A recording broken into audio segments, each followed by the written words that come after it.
Where is the wrong అంటారు? Serials వాళ్ళు చూపిచ్చే సీరియల్సే wrong అంటారా? ఎందుకంటే ప్రతి ఒక్క సీరియల్ విలన్ క్యారెక్టర్ తోటి ఆ విలనిజాన్ని ఎక్కువ హైప్ చేసే ఒక సీరియల్స్‌నే ఇప్పుడు ఈ మధ్య కాలంలో చూస్తున్నాం. సో మీరన్నట్టు ఆ విలనిజాన్ని మనోళ్ళు ఓన్ చేసుకుంటున్నారంటారా? కొంతమంది.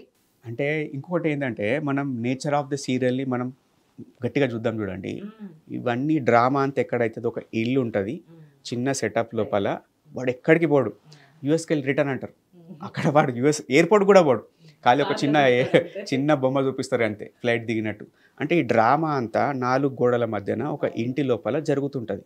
ముఖ్యంగా చూసే వాళ్ళందరూ కన్జంప్షన్ చేసేవాళ్ళు మగవాళ్ళు ఉన్నా గానీ, ప్రిడామినెంట్ ఆడియన్స్ ఎవరు? లేడీస్. సో వీళ్ళ ఎంపతి బాగా వాళ్ళని చూడగలగాలి, లేకుంటే రిలేట్ కావాలంటే ఏంటిది? విలను ఆడామనే, హీరోయిన్ ఆడామనే, హీరో కూడా ఆడామనే. అందరు కూడా ఆడోళ్ళే ఉంటారు. మగవాళ్ళు ఏంటంటే ఒక సెకండరీ ప్లేస్ అన్నట్టు, థర్డ్ ప్లేస్. వాడు వెనకాల జూనియర్ ఆర్టిస్ట్ ఉంటారు చూసిరా, వాడు ఇట్లుంటాడు అంతే. వాడు సూట్ వేసుకొని ఇటు తిరగడం అటు తిరగడము, లేకపోతే ఒక చాయ్ కప్పు లేకుంటే కాఫీ కప్పు పట్టుకొని యూఎస్ క్లయింట్స్ తోటి డీల్ చేసినమ్మా నీ సలహా చెప్పు, నువ్వు ఏమంటున్నావు అంటాడు.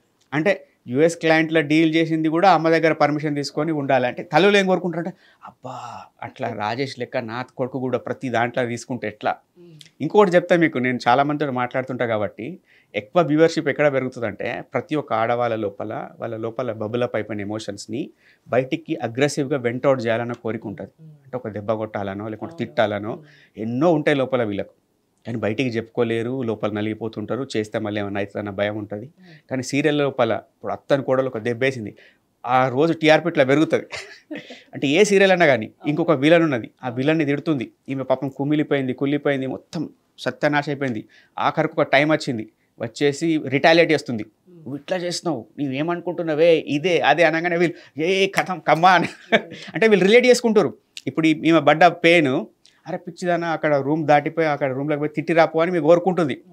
ఒక పీక్ తీసుకుపోతారు, ఒక 10 ఎపిసోడ్లు 12 ఎపిసోడ్లు తీసుకుపోయిన తర్వాత ఏం చేస్తారంటే అప్పుడు తిట్టంగానే మన కరెక్ట్. అది కూడా మొత్తం వేయట్లేదు కదా సార్. దానికి బ్రేకులు వేసేసి రేపు పొద్దున్న చూద్దాం అంటారు. వీళ్ళకి డిప్రెషను బీపీ రేపు ఏం జరుగుతుందో అర్థం కాని పరిస్థితి. అంటే ప్రతి ఒక్కరు కూడా హ్యూమన్ ఎంగేజ్మెంట్ని ప్రొలాంగ్ చేయాలని కోరుకుంటారు. అంటే ఏంటిది, ఒక యూట్యూబ్ థంబ్నెయిల్ ఏదో దానికి కారణం లేనిది ఏదో ఒక బిస్కెట్ థంబ్నెయిల్ పెట్టి లోపలికి పోయినాక క్యూరియాసిటీ పోతాడు.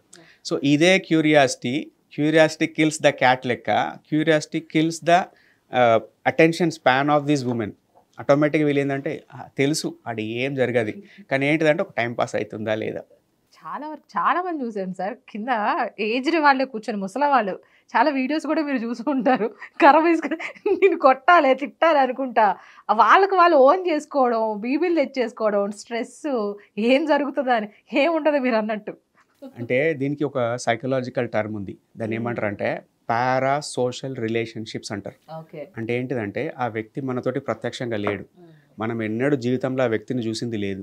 కానీ ఏంటిదంటే ఒక సినిమా థియేటర్లో చూసో లేకుంటే సీరియల్లో చూసో వెబ్ సిరీస్లో చూసో వాళ్ళతోటి మనం బంధువులతోటి ఎట్లా ఆత్మీయత అనుబంధం ఏర్పాటు చేసుకుంటామో ఆ వ్యక్తి ఆ క్యారెక్టర్ తోటి వీళ్ళు ఏర్పాటు చేసుకుంటారు. అంటే ఆ వ్యక్తి నిజమైన వ్యక్తి లెక్క భావించి ఆ వ్యక్తి చేసే మంచి కానీ చెడు కానీ వీళ్ళు ఓన్ ఫీల్ అయిపోతుంటారు. అంటే నన్ను తిట్టాలంటే, నన్ను కొట్టాలంటే, నన్ను ఇబ్బంది పెట్టాలంటే, నన్ను వచ్చి కొడితే నేను బాధపడతా కావచ్చు. కానీ ఇప్పుడు నా తండ్రిని నేను ఎవరైనా తిట్టారనుకోండి, నాకేం దాల్గలేదు, నన్ను తిట్టలేదు, కానీ నేను బాధపడుతున్నానా లేదా? బాధపడతా. నా తండ్రిని ఎవరో మోసం చేసిండ్రు, నేను బాధపడతా. సో ఇదే సోర్ట్ ఆఫ్ రిలేషన్షిప్. ఆ రిలేషన్షిప్ ఏంటిది? పారా సోషల్ రిలేషన్షిప్. టీవీలో ఏదో క్యారెక్టర్కి అవుతుంది, ఆమె ఇబ్బంది పడుతుంటే వీళ్ళు కుంగిపోవడం, అంటే వాళ్ళతో సమానంగా వీళ్ళు అనుభవించడం అన్నట్టు. అంటే వీళ్ళు ప్రతి ఒక్కటి కూడా సైకాలజీలో ఎంపతి అంటారు కదా, వీళ్ళు ఈ పక్కనున్న భర్త పైననో పిల్లల పైననో ఎంపతి తక్కువ ఉంటుంది, ఆ క్యారెక్టర్ తోటి ఎంపతి బాగుంటుంది. అంటే ఏమంటారంటే ప్రొలాంగ్డ్ ఎక్స్పోజర్ ఆ పర్టిక్యులర్ మీడియంకి అవుతారు కాబట్టి అసోసియేట్ అవుతుంటారు ప్రతి ఒక్క దానికి, ఇంట్లో వ్యక్తి లెక్క. సీరియల్ హీరోలకు హీరోయిన్లకు ఉండే క్రేజు నిజమైన సినిమాలలో ఉండే వాళ్ళకు కూడా ఉండదు. ఇప్పుడు ఆ సీరియల్ యాక్టర్ చేసే ఒక అమ్మాయి వచ్చి ఎక్కడన్నా పెద్ద స్పాట్ దగ్గర నిలబడడం అనుకో, 10,000 మంది వస్తారు. కానీ హీరోయిన్ వస్తుందంటే 100 మంది 200 మంది వచ్చి వీళ్ళ దగ్గర బాండ్ ఎక్కువ కదా, ఈమె నా చెల్లె, నా భార్య, లేకుంటే నా తల్లి, నా భర్త, లేకుంటే ఇటువంటి కొడుకు, నా కొడుకు, ఓన్ చేసుకున్న క్యారెక్టర్ కదా. సో అట్లా. సో నాకేంటిదంటే పీపుల్ వీళ్ళు పాపం తిడతారు వాళ్ళని, కానీ వాళ్ళు ఏదో పొట్టకోటి కోసం వాళ్ళు ఆర్టిస్టులు అండి. పని వానికి పని చేయడం వృత్తి, డబ్బులు వస్తున్నాయి, వాడిని ఇల్లు గడవాలంటే పని చేయాలి. Same thing. ఒకడు పోయి బ్యాంక్లో క్లర్క్ పని చేస్తారు, వీళ్ళు పోయి టీవీలో యాక్టింగ్ చేస్తారు. అట్లనే చూడాలని కోరుకుంటా. అంటే వీళ్ళని మరీ నెత్తి మీద ఎక్కించుకోవద్దు, మరీ తీసి ఇట్లా కింద భూమి మీద అట్లా కూడా కొట్టద్దని కోరుకుంటున్నాను. సో దేనికి ఇచ్చే ఇంపార్టెన్స్ దానికి ఇవ్వాలి అంటే ఫైనల్లీ ప్రాక్టికల్గా ఉండాలి. Hit TV presents like, share, comment. TV వాళ్ళకు కూడా నేను ఒక సర్ప్రైజ్ ఇద్దాం అనుకుంటున్నాను. మీరు మాత్రమే జెస్సీ ఎందుకు అయ్యారు? ఇలాంటి అమ్మాయిలకి పిలవడానికి బాగుంటుంది.